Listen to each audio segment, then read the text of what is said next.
to share some of these exciting findings that we have on the fantastic world of variational autoencoders with you guys. So in this introductory slide, what we have is basically an animation that's a kind of a teaser for the things to come. So hopefully by the end of this presentation, this little animation will be quite clear to everybody and we'll all know what it's all about. But for now, it's just kind of something to get you a little bit hooked from the first slide. So this talk is completing partial implied vol surfaces with variational autoencoders. So before diving in, just a quick word about me. I guess I got my PhD at the University of British Columbia, and then I hung out as a faculty member at the University of Chicago for a few years before joining Riskfuel. And it was a natural match because my research was all on the topology of high-dimensional parameter spaces and its implications for machine learning. And so that was a natural fit with Riskfuel, and it has led to the stuff that you're about to see. So the way we think about it at Riskfuel, there's 3 pillars to deep learning. And here I mean deep learning, not so much in an academic sense, but as in converting research into actual engineering that can be used to solve real problems. So the first pillar is fast models. So that's pricing of exotic derivatives and accelerating existing slow models. The second pillar, which is the one that we're transitioning into right now, is unsupervised learning. So this is things like variational autoencoders and basically the subject of this talk. The third pillar is once you've got the fast models, you've got the unsupervised learning, which allows you to kind of create good data on the fly. Then you can start dipping your toes in actual deployments of reinforcement learning. So that's deep hedging in the next steps. So for a bit of background, this is a slide I quite like to share. I call it Riskfuel's first problem, analogous to Hilbert's list of problems at the turn of the century. And the inception of the company really is this idea that given a family of partial differential equations, so here you've got a nice and easy one right there, and a method, perhaps slow and noisy to compute individual solutions, we want to find out if we can accelerate that in some meaningful way. Now, this particular PDE looks maybe a little too simple, so let me make it a little bit more of the flavor of the day. And now all of a sudden you've got a full vol surface, you have some nice interest rate structure, and then you can introduce boundary conditions to your heart's content. And it becomes a quite interesting problem where you will indeed need to use a slow and noisy method to compute individual solutions. So I'll take it even a little bit further. I don't even actually care that you have an underlying partial differential equation. All I need is a problem and that slow method to compute individual solutions. And in this context, our question is, can we build a fast and accurate mesh-free representation of the solutions operator? And so what I mean by that is we're not learning individual solutions one by one. We want a way to build a useful pricer. And what that means is it needs to be able to spit out answers for the entire family, so allowing the parameters to vary over their entire range. And the spoiler alert is, well, yes, leveraging the slow solver, you can make some training data and train a deep neural network, and the result is lightning fast inference, and whenever they exist, some sensitivities. So this is basically where we were at maybe about a year ago at Riskfuel. And just to be a little bit cheeky here, so the world of real-time pricing, so typically you have your slow Monte Carlo, or whatever you might call it, and real-time pricing is restricted to things like Black-Scholes, you're near the harbor, and then maybe you play around with some swaps. But in the spirit of old school world maps, when you reach the boundary of these things, you have some dragons. Here there be dragons out there. So the Riskfuel journey was kind of sailing outside of here and seeing what kind of monsters we could tackle outside. So the first one that we kind of encountered and successfully dealt with was a FX barrier. So that was roughly 80 dimensions or so. Traveling a little bit further, we've been playing with Bermudan swaptions. This is in the 150 plus dimensional range. And lately, we've been thinking a lot about autocallables going into the 400 dimensions and more. So this is really, I guess, this is established in kind of the uncharted territories. How far can we push this? And so far, nothing exactly has actually slowed us down. So it's all in the art of generating appropriate data, figuring out how to train those networks, and it's really an engineering problem because, in theory, there's nothing to stop you out there. So this is not just all fluff. So we actually have this is our gift to you, really. You can go and play around with our Bermudan swaption. So there you can tinker with a full vol surface. We have some sliders for you to adjust, but you can also just have at it and enter some inputs one by one to see what it can do. Full interest rate curves, some trade specifics like no call period and so on. And we've actually benchmarked it against quantlib. So you can go and run the trades, see how slow quantlib took. So here quantlib took 7.7 seconds. Riskfuel took 0.02 seconds. And the bonus is that once you've got a neural net, basically you have AAD for free because backprop is basically a special case of that. And so you actually get all the Greek. So bucket deltas, bucket vegas in real time. That's just a lot of fun to play with. So do go check out pricer.riskfuel.com for that. And in terms of the FX, so here's an example of something we've toyed with, FX, double knockout bear, partial bear options. So in this case, full vol surface, interest rate curves, all that jazz. This is just a fun animation to remind you, partial barrier. Here's where you were at start. You travel around, you went above the barrier, but it's all good because you're before the observation window. Still not knocked out, but if you do it later, boom, you're dead. So this is the partial barrier, and the not continuous monitoring makes this a highly non-analytic thing. And so traditionally, you'd have to price this rather slowly. But once you have a neural net, you get all that stuff for free on the fly. So one thing to highlight also is that how do you train these neural nets so they're actually useful? You need to use synthetic data. So none of these things are trained on market data, because if you train on market data, your network's only good for things that have happened exactly before. So you want to generate a very wide range of synthetic values. And the upshot of that is that, for instance, some of these models that we've built, they handled COVID crisis without a problem, even though they were trained and built way before anybody had any idea that was going to go down the way it did. And if you want to see some examples of this kind of thing deployed in production, Scotiabank is actually one of our early adopters, and they got a nice award from Risk for their platform in XVA. So do go check that out. So all that just to say, fast models, pricing exotic derivatives, from my perspective, it's kind of the engineering problem has been solved. These things are in production, and you can use this very effectively. So the subject of today is how do we move into the next step? And the next step being unsupervised learning. And the particular application I want to talk about is variational autoencoders. And the reason these comes up is because traditionally, if you have a slow model, the bottleneck is the slow model. So it doesn't matter if it takes you time to get the data in the right places. It doesn't matter if you have really, really good or really poor ways to calibrate effectively on the fly. But now that you've got the fast models, they need the fast data. And so I want to focus on a very particular aspect of data that usually requires some amount of tinkering and that is not particularly well understood, and that is the vol surfaces. So I think the vol surfaces are probably one of the most mystifying objects in quantitative finance. And there's a reason for that. So all models have flaws, and they're backward looking until they break. So in vol surfaces, you have a very concrete example of that, which is the existence of W-shaped volatility surfaces. So if back in the day you had a hard-coded vol surface that didn't allow for this kind of expressiveness in it, and then all of a sudden you're faced with a W, your model just breaks. And I think the reason that these things happen is because we have a really bad understanding of what vol surfaces, in particular bad vol surfaces, really look like. And so that was the inception of this project in terms of trying to understand how we can get at the shape of these vol surfaces. And it turns out that we got a lot more back than we put in. So the rest of this talk, you can see the very initial academic style POC of this concept was this paper, Variational Autoencoders, a hands-off approach to volatility with Nick Fung, John Hall, Zisis Poulos, and Andreas Veneris. And from then, we've kind of taken these ideas and actually built them more and more into an actually productionalized thing. And so I'm going to walk you through that. Okay, so before diving into exactly how we're going to use the variational autoencoder, I think it's important to frame what it is that we want from our vol models. So the typical wants are you want the ability to robustly, you want to complete your vol surface because typically you don't have liquid and good data points all over the place, but your pricer might require them. And so that's a problem there. You also probably want the ability to compress a vol surface because even if you're using neural nets, some of your models, you may want to benefit from some amount of compression. And the third one, which is the one that is the most, I guess, exciting in some sense, is the exploration ability. You want to be able to kind of tinker around with the parameters and go and see what's out there, what could happen that has never happened before. Now, of course, you have some real world constraints on all these things. You want the model to be fast. If it's slow, then who cares? You want it to be realistic, right? Because if I cook up some arbitrary, insane model, nobody's going to care. And you want it to be relatively interpretable, because if you don't understand what's going on, how are you going to trade on that information?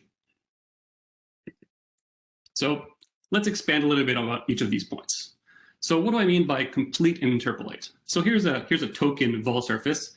And here I've left in gray, this is kind of the missing information. And maybe your pricer expects a 5x8 grid in this case. So we all have a bunch of tools to go from one size to another and all that jazz.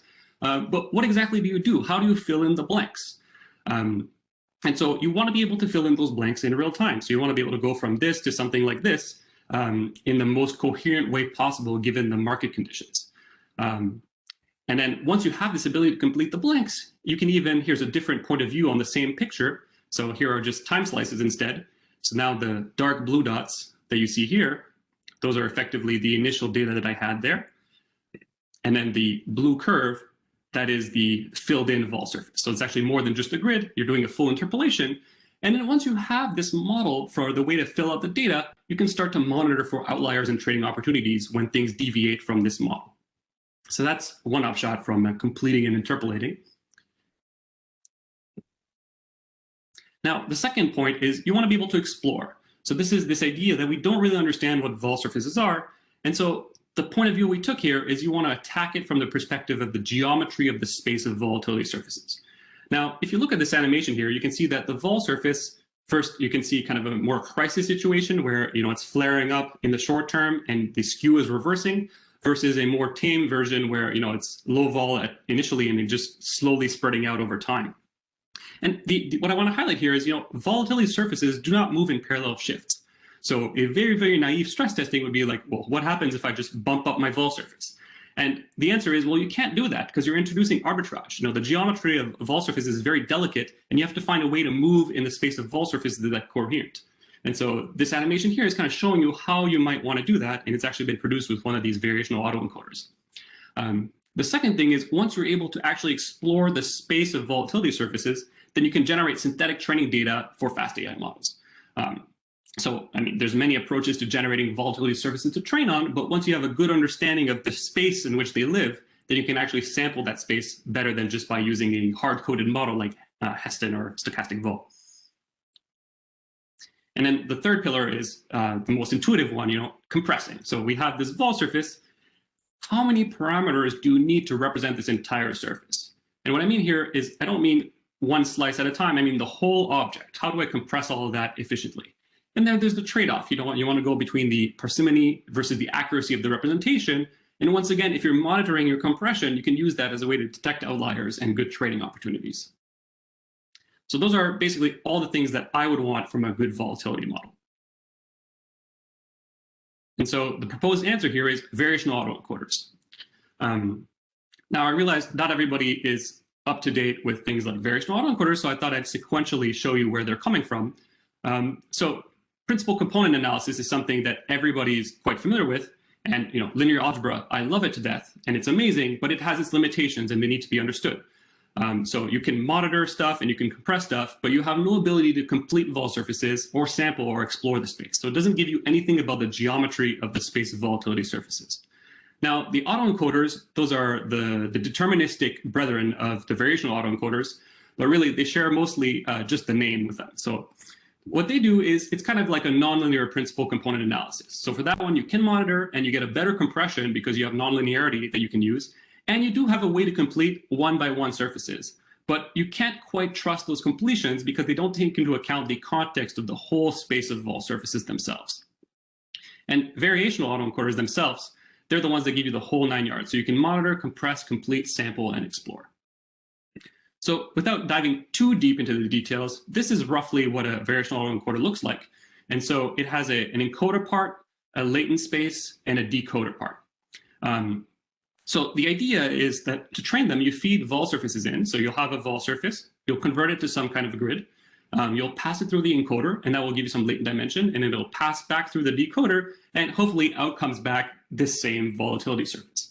So if you think about this just on the face value of it, it looks a little bit like an autoencoder. And the key difference between the variational and the non-variational autoencoder is that the autoencoder is just being penalized for the ability to reconstruct the surface as is, whereas the variational autoencoder has a continuity condition forced into the latent dimensions. So you have a penalty coming from the center and a penalty coming from the outside, and the two together play very nicely. But all in all, the main message here for both for autoencoders and variational autoencoders, you want to embrace the freedom of nonlinearity, right? You can't try to model something that's super nonlinear by using linear models. That just does not work well in practice. So just to highlight on the distinction, the VAE is trained on real volatility surfaces to encode their distribution in its latent variables. So what does that mean? That means you have to have a data set of real vol surfaces to start working with. And then what you do is you just pass them through this gadget here. So you take this vol surface, feed it through here, and out comes on the other side. Now, of course, when you start out, all the weights and biases of the encoder and the decoder mean that basically this surface goes in and garbage comes out. So it's very similar to training a neural net where your initial loss function is really terrible. But then through gradient descent, you're able to slowly and slowly get a better and better reconstruction while also penalizing for the latent dimension. And the key thing is that this penalty on the latent encodings is the thing that gives the continuity to the parameter space. So it actually forces it to encode the whole thing. So another way to phrase it, the PCA and the autoencoders, they learn the shape of volatility surfaces. So they look at them one at a time. And the big jump to the V is that you learn the shape of the space of all volatility surfaces through this continuity condition. And that's what makes them much more resilient to things like crises. So maybe this is a good place to pause if somebody has a question. I don't see any in the chat. So. All right. Wait, we've now got one. So if you open up the chat, you'll see a couple have appeared. Whoop. I mean, could you? I'm happy to answer like live questions. So if you want to unmute yourself and ask them. Maybe is that Xingmeng? I'm not sure of the pronunciation. Yeah. Hi, Max. If we change the coordinates for the volatility surface from delta maturity to moneyness maturity, how different the volatility surface will become? And I'm curious about why you choose delta and maturity. So the reason that I initially chose delta as instead of some kind of other moneyness metric is that because in the POC that we first work with FX data, and in FX data, the delta is the natural moneyness measure. Now, how much the volatility surface changes when you change your moneyness measure, basically you're just changing coordinates. So the intrinsic properties of volatility surfaces are preserved, but they're going to look differently. So of course, if you train your variational autoencoder in a certain set of coordinates, you're going to want to stick to those with that one, but you can just as easily train in one coordinate set or the other. So basically, it's the practitioner's choice.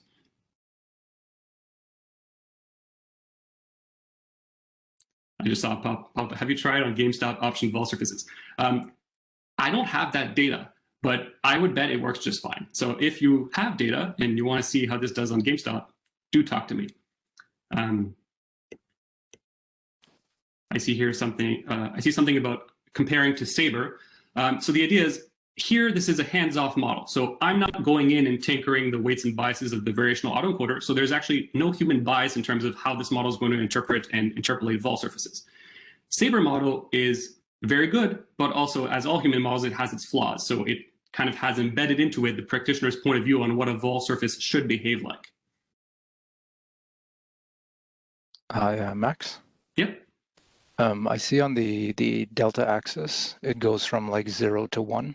Mm-hmm. Would this be including kind of one series of options, like just calls? Or is this out of the money calls and out of the money puts?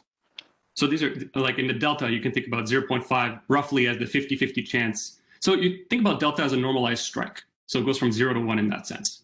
That's a white lie, but morally correct, technically wrong. Okay, thank you. And the idea, of course, in all deep learning is you always want to normalize your variables. So that makes things like delta, or if you're going to use a moneyness measure, you're going to want it to be normalized, right? You don't want to probably use just pure strike. I'm seeing some questions. Maybe I'll move on a little bit, and then maybe I'll take a little bit more later, because I think some of them are going to be answered by later parts of the presentation. All right, so once you've trained the VAE, you get 3 things for the price of 1. So the first one is the encoder half, the second one is the latent space with its structure, and the third is the decoder half. And let's just highlight a little bit about those differences before I dive into the actual experiment and the data set and how that was all chopped up. So the decoder is also kind of the generator. So the idea is that after you've trained your VAE on a set of vol surfaces, you can just delete the encoder half. You don't actually need it, and you can use this just as a converter from latent space into vol surfaces. So what this means is that you can feed in just random values that you make up, really, pass them through this decoder, and out comes a vol surface. Now, here I wrote accurate and fast matching of market data. What I mean by that is, if you have vol surfaces in the market and you're trying to find out where they live in the latent space, you can just find the values Z1, Z2 that spit out vol surfaces that most closely match the data that you're seeing, and that gives you kind of a roadmap for where you are in this latent space. So that's one thing you can do with it. The second half is the encoder half. So once again, you've got your trained VAE, you can chop off the decoder and not use it. And this is what you do with the compression. So now you have a vol surface that you're getting from market data. In this case, you assume it's complete. You pass it through and you get these two values, Z1, Z2.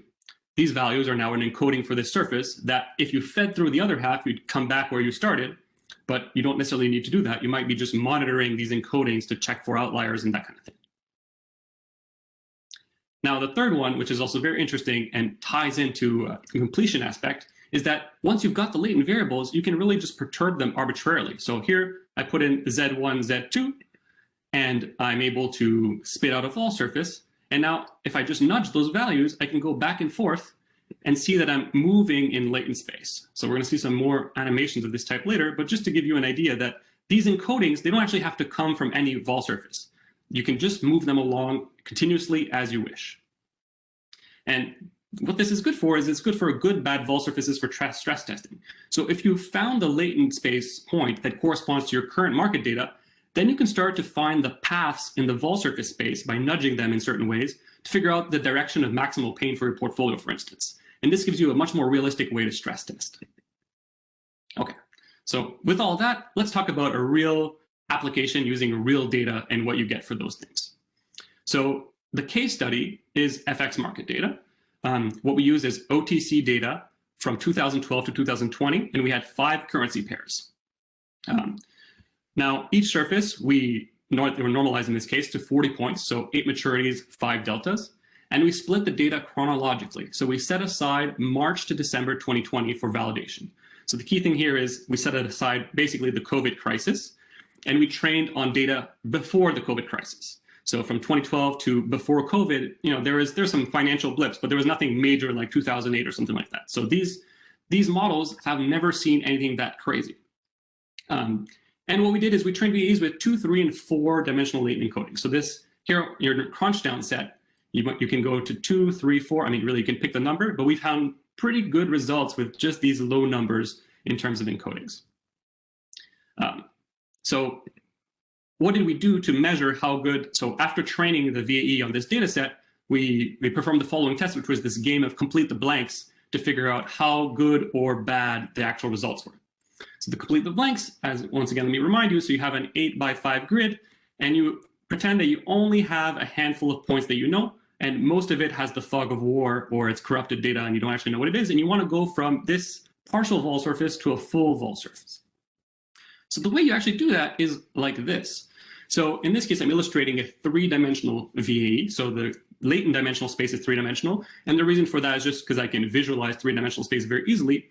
And what you're seeing here is these dots on the left-hand plot, they're moving, is basically a path in latent space. So I start out at the origin, and you see the first vol surface that appears way high above. That's basically the decoding going through the decoder of the origin. So you see it's a terrible fit for the data. And here these black dots correspond to these known vol surfaces. So you see that you have 10 dots here, and there's 10 black dots if you count closely. So the first guess is just starting at the origin for no particular reason. So this is very unoptimized. And the first vol surface really sucks.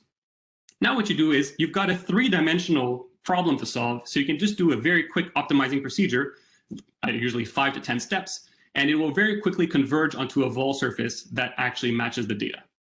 And so what you see here is that process. So it took the first guess, it was terrible. It took a big step up, which adjusted kind of the overall level of the vol surface. And then it started moving kind of left, which in this case seems to correspond to the short-term structure of the vol surface. And this is basically the test we did. So after we've trained the VAE, we measure the capacity of the latent space to actually quickly build these filled-in volatility surfaces. And what this animation is showing is this sentence, finding the latent encodings that generate the best fit surface at these locations. And so we're penalizing on the known points, and then we're completing using the thing that's spit out from the latent variable space that actually matches up as closely as possible. So maybe this is a place to take some more questions, or maybe I do some. So how no arbitrage conditions are managed and guaranteed through the process?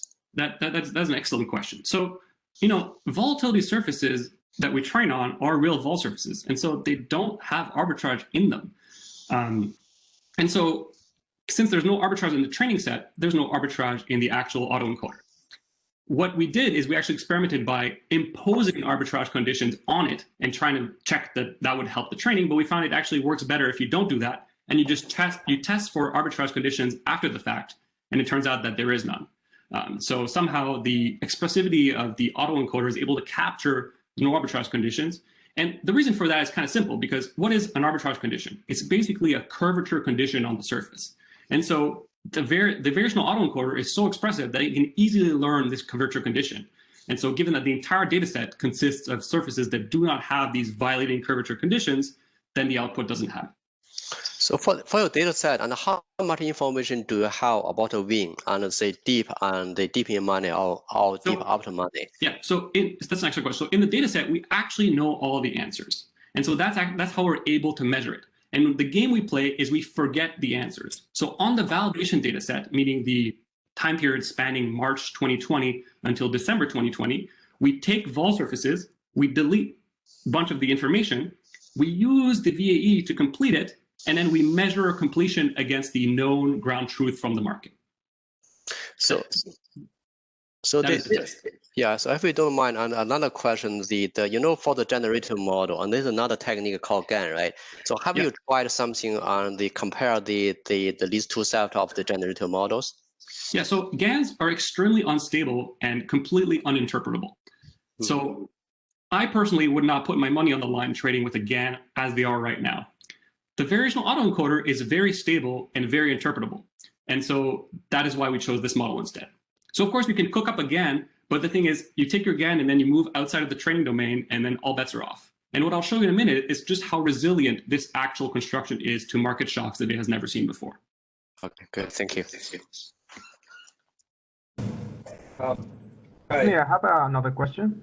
Yeah. Yeah. How do you manage with the autoencoder to extrapolate some points? Because in the figure that you are showing, for instance, if you look at maturity close to 3, you don't have points, right? Exactly. So how do you extrapolate to those? So the thing is, the variational autoencoder doesn't know anything about extrapolating or it doesn't know the difference between extrapolating and interpolating. So basically, it's just for any of these points, it spits out a vol surface. And actually, so maybe there's a subtlety, which is that it's actually learning point by point. And given that that's the way it's learning, you can actually get it to learn any strike and maturity combination and interpolate. So basically, the output does not know anything about the domain it was trained on. And what you find is that you can go out to 10 years and so on, and it'll just go asymptotically from the edges. So if your target vol surfaces had expiries going out to 3 years, but you wanted to go out to 10 years, you can use this to extend that time horizon. Maybe I should show some pictures. So I think maybe some of these questions are starting to develop into the data. So let's look at actually what happens in practice. So what's the test we do? So here's a typical day in March. So let's test the VAE on, this is I think March 2nd. So the crisis had not exploded yet. And I'm using the VAE to fit a Aussie dollar vol surface. And I'm doing various different levels of fill in the blanks. So here, I'm only allowing the VAE to see 5 points and asking it to extend, only 10 points and asking it to extend, 20 points, and here the full vol surface and how does it fit it. And what you'll find, so let me show you some slices. So here's the first one. So the dark blue dots, those are the 5 points that the VAE is allowed to see. So you have 2 here at 1 week, 1 at 1 month, 1 at 2 months, and 1 point at 6 months. So it basically has no information out of the 40 points, and it's asked to extrapolate. And then these little pale blue and pink dots that you can see there, those are the bid-ask spreads of the underlying data. So the VAE doesn't see these, but this is just because since we know the ground truth, we can actually use these as a reference point. And what we see is that it almost nails the fit everywhere, except kind of at later expiry. So 12 months out, it's not doing so hot here. 3 years, it's not doing so hot. But now, as I give it more and more information, so here I give it 10 points, you can kind of see that it's adjusting its fit. So it's giving a better fit, and already with 10 points, it's basically landing almost bid-ask spread everywhere. Now, if I give it half the points, now it's definitely within the bid-ask spread everywhere, and then giving it all the points or just half the points, it gets essentially the same fit on this vol surface that it's never seen before.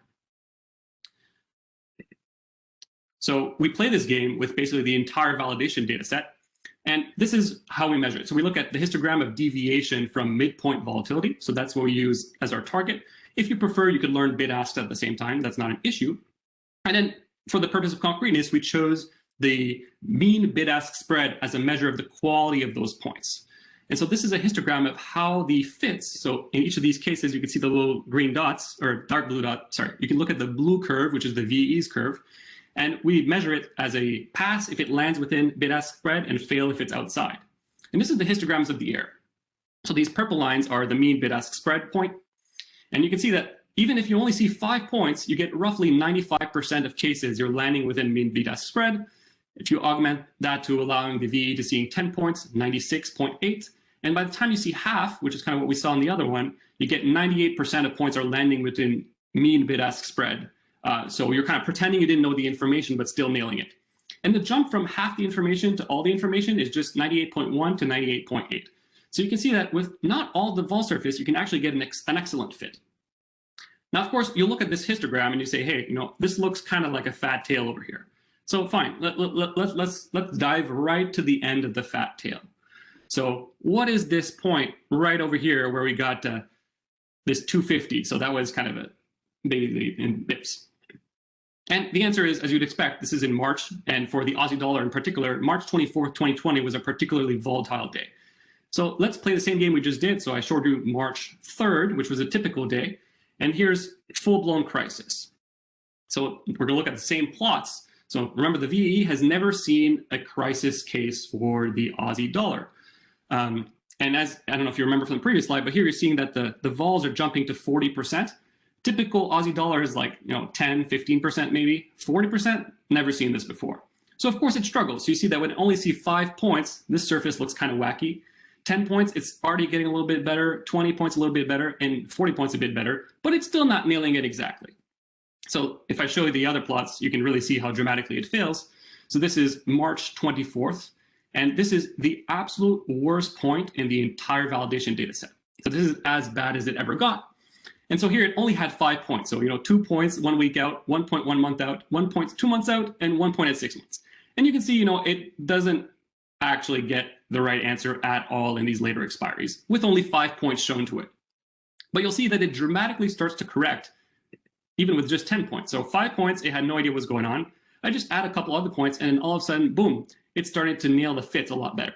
It's still messing up in the 3-year region, and as I go to 10, 20 points, and eventually 40, it's open to interpretation. So, I look here at 3 years and it's overshooting by this much. Is that a fault of the model or a nice trading opportunity for statistical arbitrage? You tell me. But I would call this, in any case, failing gracefully way outside of the training domain. And that was what was kind of actually surprising to me, was just how resilient this is to these kinds of market shocks. So maybe now that you've seen the data set and some of the results, let's have a conversation before I show you a little bit more about what's happening under the hood. Yeah, is it one network for each pair, or no? So okay, that's an excellent question. So we create one network on all currency pairs at once. So at the end of the day, an FX vol surface is an FX vol surface. It doesn't need to know what currency pair it's coming from. So yeah. All right. So have you tried extracting really what decoder actually does in terms of? So I'll show you. I'll show you in a few slides what's happening under the hood. But for now, maybe questions on the data set. Sorry, can I ask you a question? Mm-hmm. Do you hear me? Sorry, you broke up. I couldn't hear that. Yes. Do you hear me now? Yep. Yeah, so sorry if you answered it already. I just I didn't catch. So do you guarantee that you have no arbitrage in out of sample points? Like so for example, you train to some points, right? I take a point whether in interpolation or extrapolation domain. Do you guarantee that this point result will not kind of have arbitrage opportunity with respect to I guarantee it empirically. and you can easily check on the fly. So far we have not found it. So you don't have like theoretical guarantee. You just don't see it in experiment. This is the kind of the science that gets you on the moon, not the theoretical proof that you can't get there, kind of thing. Right. So then it can fail basically, potentially. Yeah, I mean, but all model, I guess what was interesting to me is that if you care very much about guaranteeing no arbitrage, then you can add that as a penalty to your model. And the trade-off we found is that if you care more about that and less about being resilient to a crisis, then you can dial that up and then you can have that as a guarantee. But then what happens is that if you throw your model into March 2020 and it hasn't seen that before, it just fails completely. And so it's kind of a trade-off to, do you want to be 100% certain that you have no arbitrage in your interpolation space? Or do you want your model to be able to handle things it has never seen before? And so that's the practitioner's choice in the implementation. No, I agree that it's a trade-off, but like, how do you even add a penalty term for continuum of option prices in two-dimensional space? I mean, like, you can. Of course, you would do kind of a, what is it, the Karmadan style, and you would just do a grid-wise arbitrage. But typically, are you really feeding in a continuous volatility surface in your model, or are you working with a grid? So you can guarantee arbitrage free on your grid points that are being fed into your model if your pricer is very sensitive to that. I mean, I work for a vendor, so we need to guarantee for every point, for any point that user chooses. So for me, there is no grid. So here's a nice trade-off, right? So what you can have is I mean, it's all about proportions. So you have your old version. I mean, presumably you must do something with your vol surface right now. And so, as with all kind of deep learning accelerations, you have the turbo button that gives you the better answer, and you can always revert back to your old model if some of those points fail. I see. Thank you. Max, have you estimated the influence of the location of the points? So here is a different plot for the number of observed points. If you move them from the short term to the long term, is that influence the final results? Yeah. So actually, I guess I didn't even highlight that, but the goal here was to try to imitate FX. So let's go back to my very initial grid. I forgot to mention that.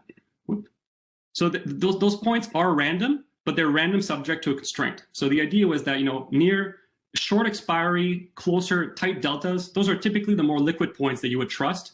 And 0.1 delta, 0.9 delta, 3-year out on your FX vol surface, is that a real thing, or is it just some like really stale point?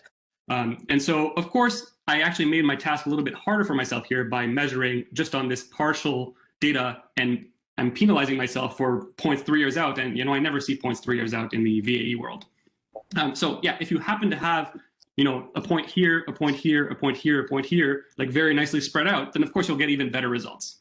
But the goal here is actual implementation for real world problems. And in the real world, you don't have a 0.1 delta 3-year out good vol surface point. That one's not there. You just need to manufacture it somehow.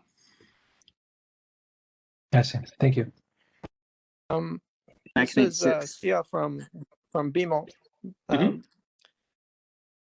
So I think this is really interesting. One thing, just from a purely practical standpoint, when you deal with calibrating vols in the equity market specifically, I think one problem is with illiquid markets. For example, the Canadian market.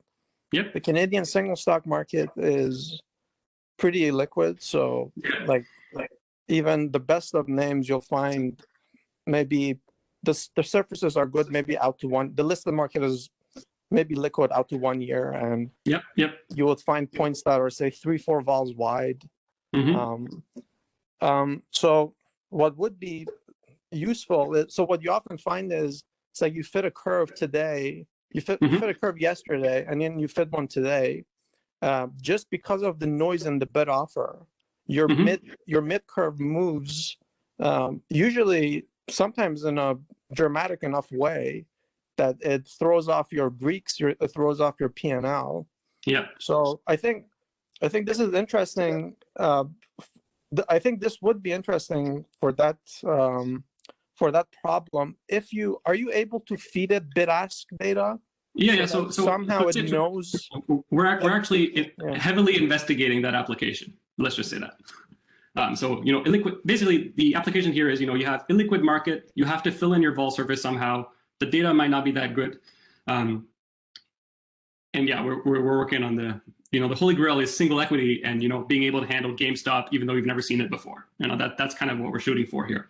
And to your question about bid ask, yes, absolutely. So I'm just doing point by point for this particular application, but there's no difference between this and just having bid asks everywhere or combining things, incorporating time filtrations, some more ambient data. Maybe you have some other stuff you want to feed into your trades. So you should think about this as just the very tip of the iceberg of what's possible with this technology. Hi, Max. Oh, go ahead. Maybe before we take I have just 3 little slides to show you under the hood, and then it's all questions till the end. So I'll just show those slides, and then maybe they'll prompt more questions. Because basically, one of the questions oftentimes is, what exactly is going on here? So what's happening under the hood? What are these VAEs actually doing with the data we're feeding them?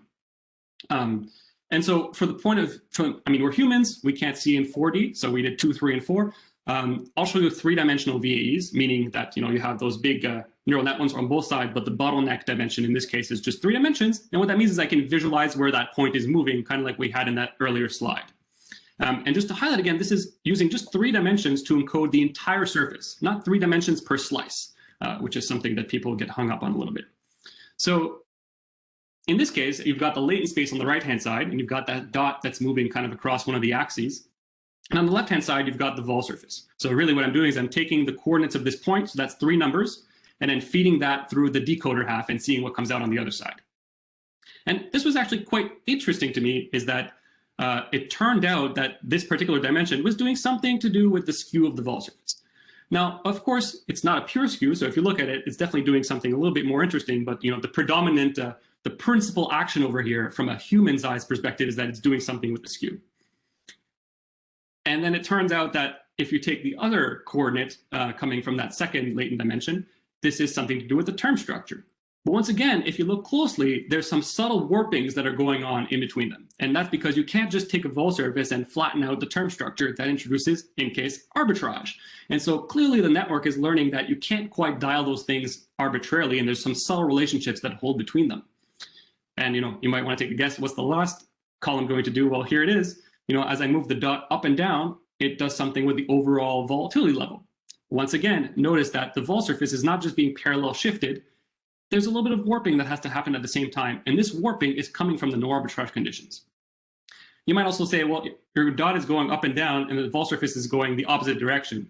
Why did you do it that way? And the answer is, I didn't do any of this at all. This was all the result of gradient descent applied to the VAE, and the VAE happened to land in this kind of a coordinate. So I could have easily flipped it, but I find it kind of interesting that, I'm not, the machine is not a human, and from its point of view, up, down, who cares? So basically, and then once you have all that, then you can just go for a walk in latent space. So here's just an example of taking the dot on some kind of combination of these points, and you can see that you have all kinds of crazy shapes out there. And those are really not that crazy shapes. Those are all volatility surfaces that have never been seen before, but that are legitimate.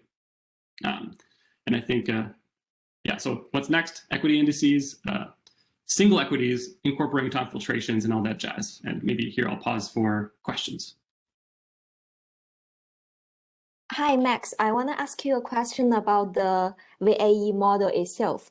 In terms of the VAE model training part, are you feeding the map in sequence and then encode them into a few nodes? If you do so, then you have a few points, dots on the map, and you are trying to predict the volatility surface out. How do you input the dot into the decoder? I mean, I'm curious about so there's a subtle trick, which is point-wise learning.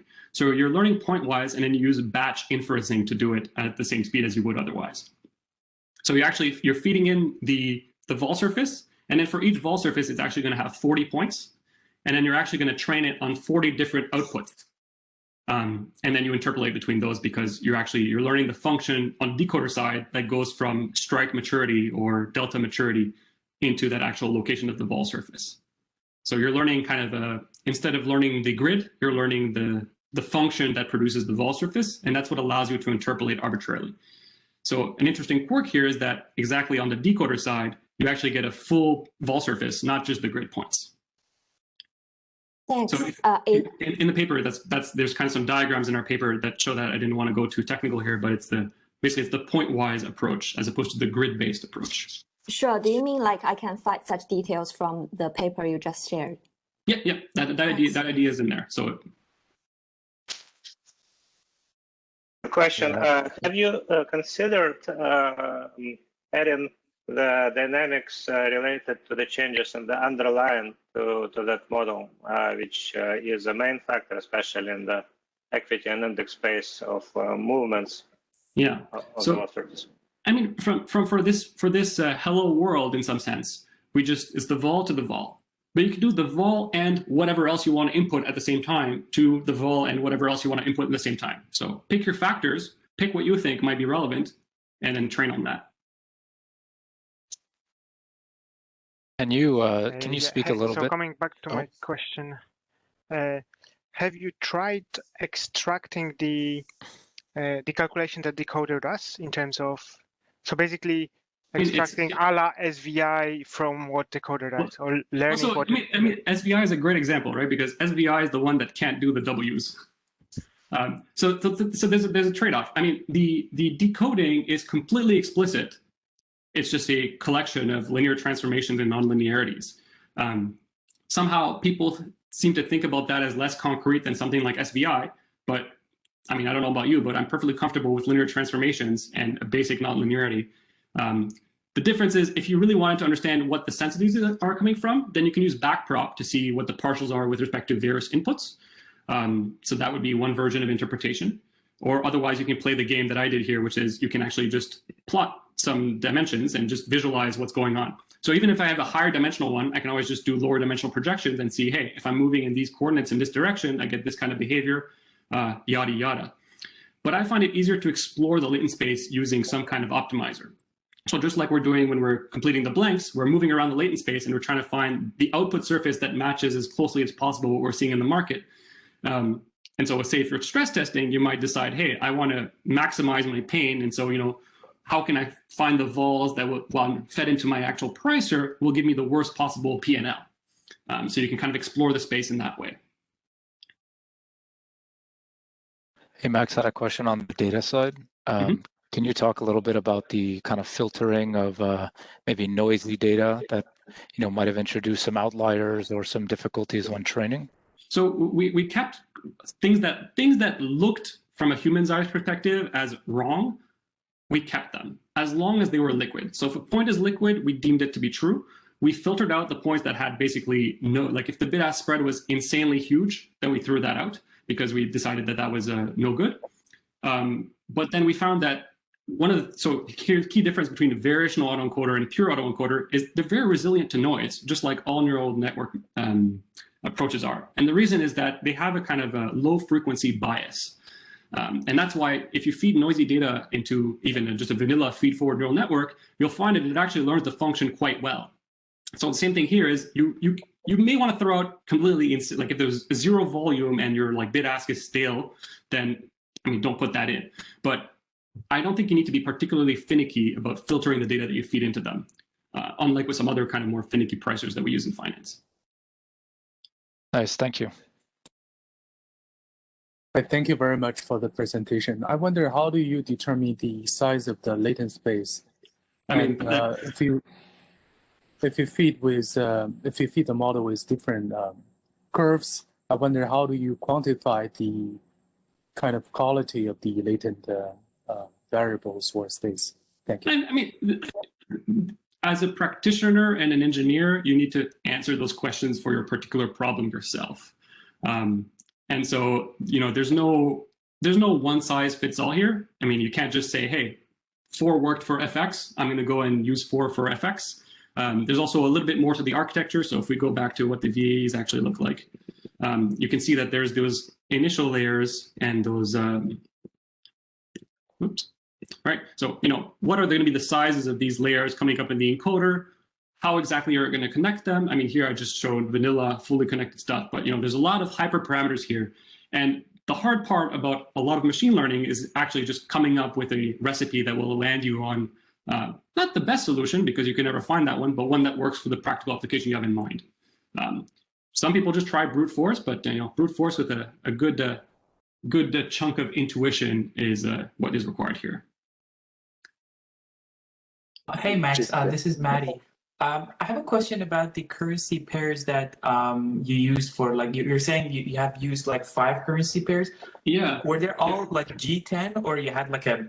Well, I was wondering if you have like a mixture of Mexican. G10 and emerging markets, and maybe like a tier 3 pairs as well. I don't know how you. So Mexican peso was one of them. So it was like GBP, JPY, Euro, CAD, Mexico. Okay, so do you think like one set of latent variables will be helpful comparing like G10 with the emerging markets? I mean, I would use the same set for all of them, which is what we did. So initially, actually, here's it's classic science, it's trial and error. But initially, we would have thought that maybe if we train only on the Mexican peso and then evaluate only on the Mexican peso, we get better results than if we train on all currency pairs. Like the network doesn't know what currency is coming from, and then evaluate on all of them. And it turns out that you're actually better off just training on all the currency pairs at once, rather than fine-tuning on a single one. And the reason for this is simple. It's just transfer learning, right? So if you learn, like, what is the object you're trying to capture in the particular case we were thinking about? It's just an FX vol surface. And so, the features that show up in the Mexican peso, they might have different kind of manifestations, but the intrinsic geometry of the object is the same. And so what's going to happen is that, of course, if you look in latent space, you're going to see that the Mexican peso is going to be in a different region than, the British pound. But it's all part of the same coherent latent space. And that penalty on the latent encoding is what helps to kind of homogenize all these things into one smooth structure. I see. Thank you. Yeah, Maxime, thank you for the presentation, and the result looks amazing. Just a quick question on the structure of the model. So when you structure these, you sort of treat every volatility surface as if they're sort of independent and then feed into the model. I'm just wondering if you consider the evolution of the volatility surface throughout time. So like, the next day's volatility surface would pretty much look like, the same from the previous day. Would that unless you're going from March 20th to 21st in the Aussie dollar. Yeah. But yeah, no, so, there is you can just, so the time filtration aspect is something we're actively thinking about, but I don't have anything concrete to put out there right now on that. Understood. So the other question I have is that, have you sort of benchmarked this result against I'm actually curious about your loss function actually. So the traditional VAE, you will have 2 components. One is the KL divergence, and the other is sort of the sort of, I don't know what, the RMSE or something. Depends on how you structure your latent space. But yeah, we have some version of that with a beta VAE. Yeah, so do you have like indicator whether they're inside the beta spread or outside of it, or do you put a higher penalty if they're sort of outside of it? No, so as a practitioner, you're going to say, hey, I care a lot more about short maturities, or I care a lot more about far maturities. And so in our case, we did not weigh anything. So everything was on an equal footing. And so all the results I showed you, there was no weighing whatsoever on the penalties. Now, of course, if you're actually wanting to implement this to trade on the trade floor or something, you're going to say, hey, I really care about this 9x9 grid right here. And if you fail kind of out here, I don't care all that much. And fail here meaning just, your point is not the best it could have been.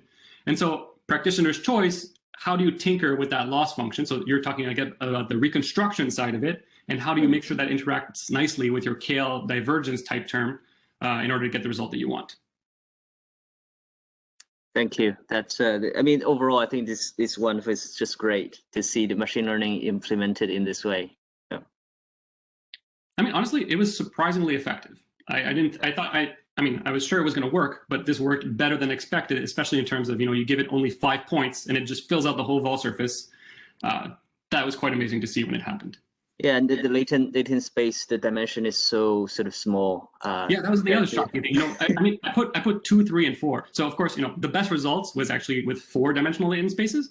But the results with just using only 2 dimensions, you could actually get a pretty damn good fit, which is kind of crazy when you think about it. Well, it's not crazy. Curvature, you only need 2 directions really to understand what's going on. And so if you fall back upon the idea that the thing that drives volatility surfaces is curvature, and that all of the inputs from the market are really just driving that curvature, then that kind of makes sense that only 2 dimensions could work. I think there's also parallels with the rough volatility stuff where you only need kind of 2 parameters to tune that.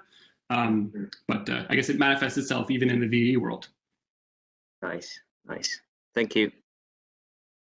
Have you looked beyond autoencoders, specifically normalizing flows by any chance?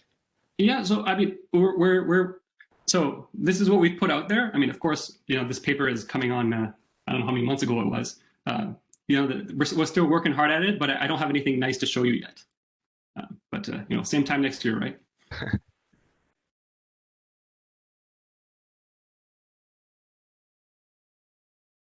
Did I miss some questions in the chat? I guess I don't see the chat. Those of you who asked questions in the chat that I didn't answer, feel free to maybe unmute yourself or repost it at the bottom. The presentation slides, yeah, I think they're going to be available.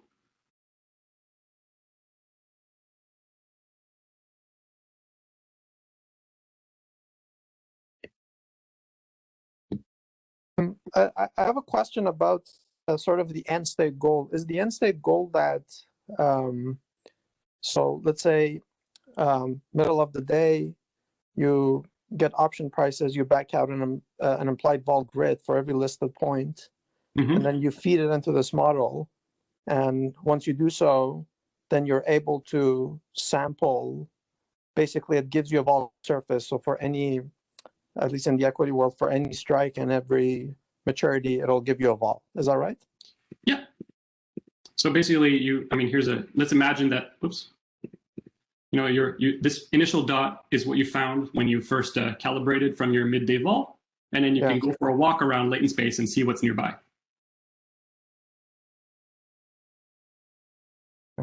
That's one thing you can do. The other thing is if your implied vol grid is like missing some entries because you're in a very illiquid market, you can use this to kind of populate the rest of your vol surface if you need to do some kind of daily marking of it or stuff like that.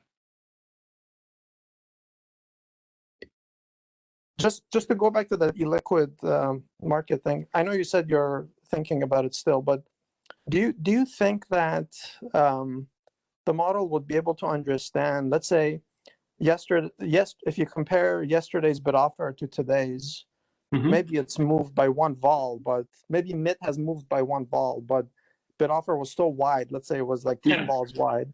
That it's not really a meaningful move.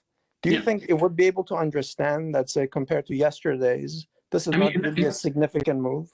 So in the context of equities, it makes more sense to think in terms of bid-ask spreads, maybe. So instead of learning the actual, because I mean, the vol surface, the mid vol is kind of an artificial point, and as you're pointing out, it doesn't quite make sense.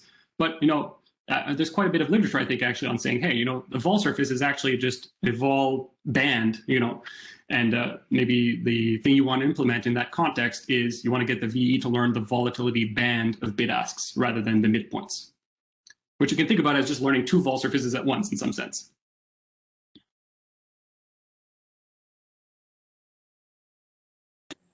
I wonder how does it perform under the stressful period? And just fine. So here's the example. So so we trained it on I guess on 2012 to January 2020. So it's never seen a crisis period. And so here is a normal day. So normal day, it works just fine. And then here is the March 24th, 2020, which is the absolute worst test of the entire data set.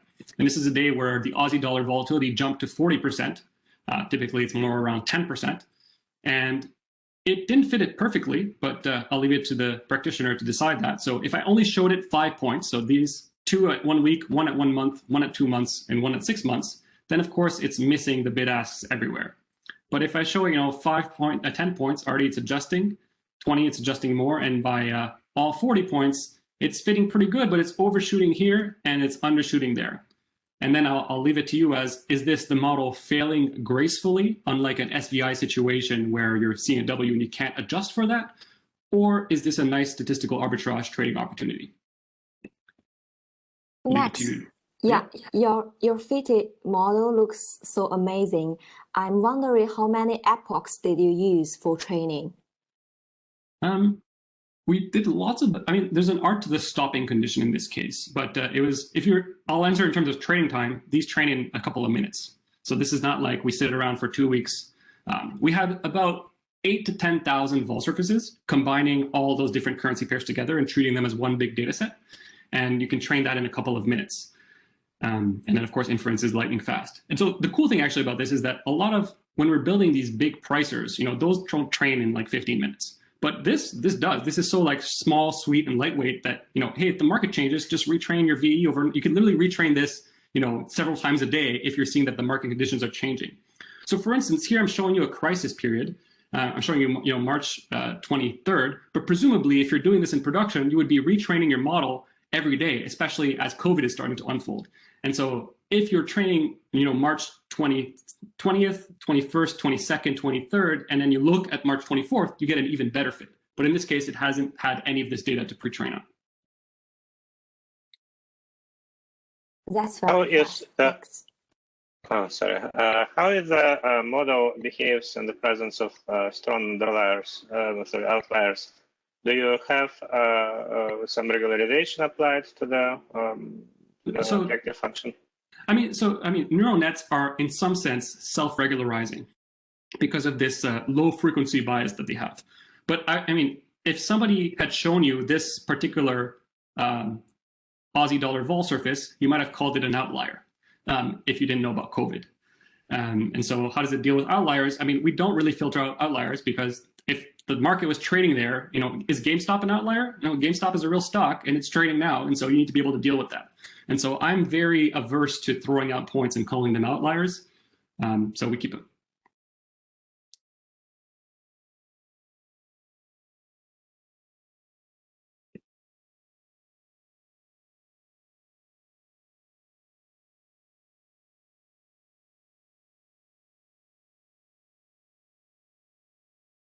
Okay.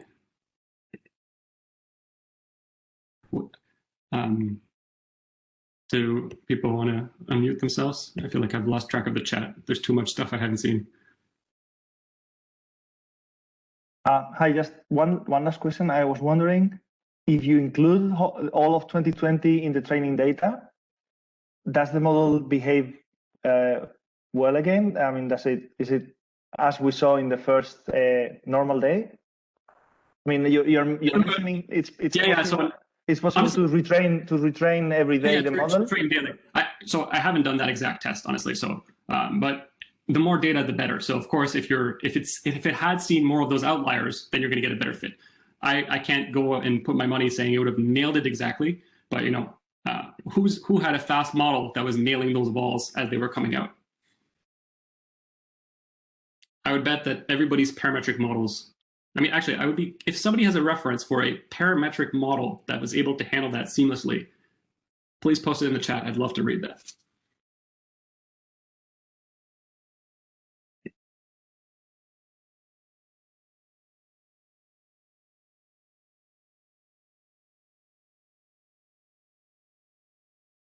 What was the ultimate architecture that you were using for your examples? Basically 32, 32, and 4. Or 64, 32, 4. And then 32, 64 out. So somebody was asking about the interpretation. So here are these skew and wings, term structure, volatility level.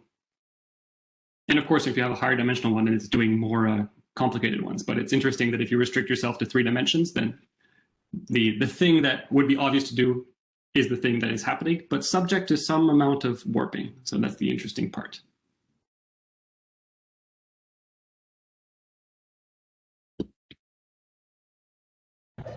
For latent space, you said you did just 2, 3, and 4? I mean, we did a lot more, but we convert 4 was the magic number for this particular application. Now, of course, 4 won't be the magic number for something that's going to have to handle single equities and also GameStop. But volatility, as wild as they get, they don't do that. FX volatility.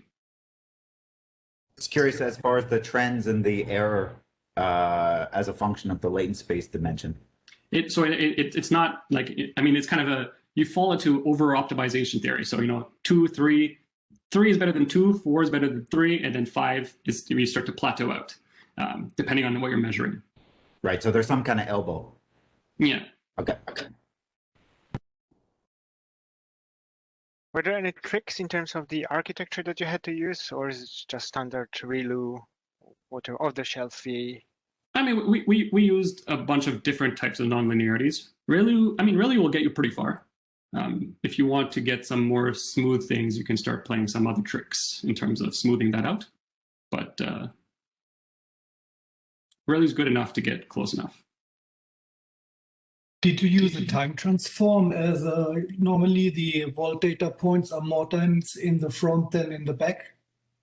Yeah, no, we didn't use a time transform at all. We just did, we took it as is. So basically, the grid.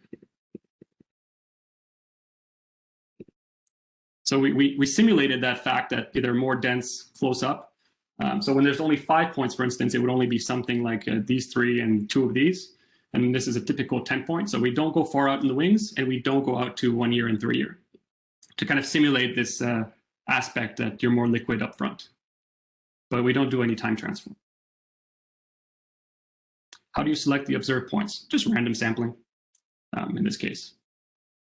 I mean, random sampling with skew. So random sampling and not allowing myself to see the wings because we wanted to test the ability. Because I think especially in equities, right, you want to be able to kind of extend your model out in the wings, and you might not have good data there. So basically, this is me trying to pretend that an FX vol surface has equity-like behavior in terms of liquidity.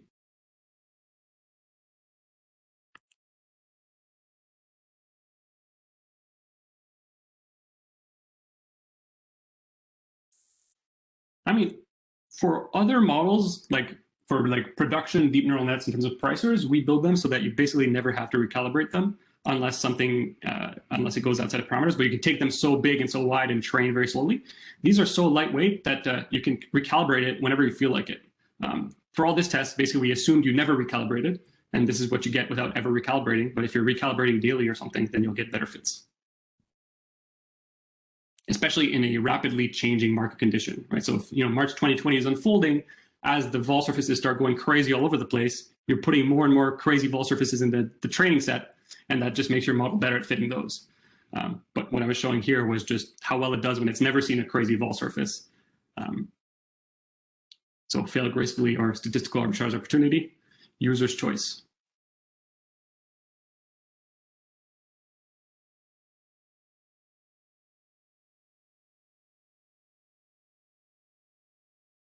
Oh yeah, the Timothy Klassen vol surface fitting.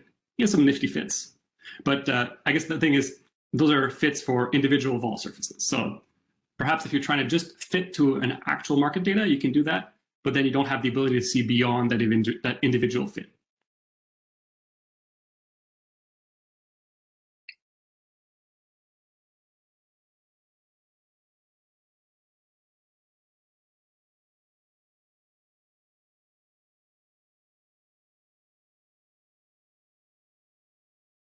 All right, are there any straddling questions I haven't answered?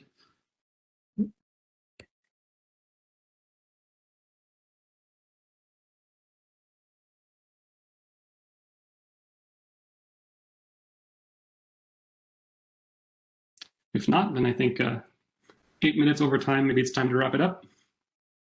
Sounds good to me. So thank you very much, Maxime. Obviously, thank you for everyone for attending. I believe we will be putting up the recording of this in the slides later on once we've got them ready. So thank you. All right. Well, thank you everyone for attending, and happy to chat more offline if you have questions. Thank you, Max. Thanks. Bye.